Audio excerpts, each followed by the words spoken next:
Menteri Keuangan Sri Mulyani ikut mengancam tindakan anak pejabat Direktorat Jenderal Pajak Mario Dandi Satrio yang menganiaya anak dari pengurus pusat GP Ansor Jonathan Latumahina berinisial D.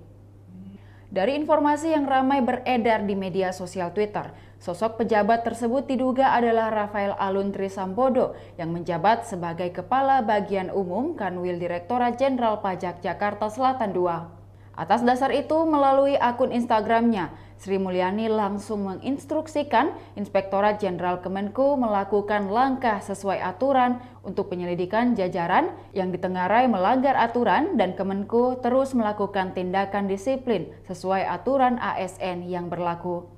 Sri Mulyani juga mengancam gaya hidup mewah yang dilakukan oleh keluarga jajaran Kemenku yang menimbulkan erosi kepercayaan terhadap integritas Kementerian Keuangan dan menciptakan reputasi negatif kepada seluruh jajaran Kemenku yang telah dan terus bekerja secara jujur, bersih, dan profesional.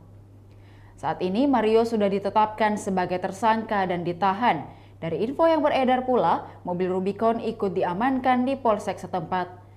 Namun diduga mobil mewah tersebut tidak terdaftar dalam laporan harta kekayaan penyelenggara negara atau LHKPN.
Demikian Tribun Hot News kali ini, saksikan berita lainnya hanya di kanal YouTube dan Facebook Tribun Timur.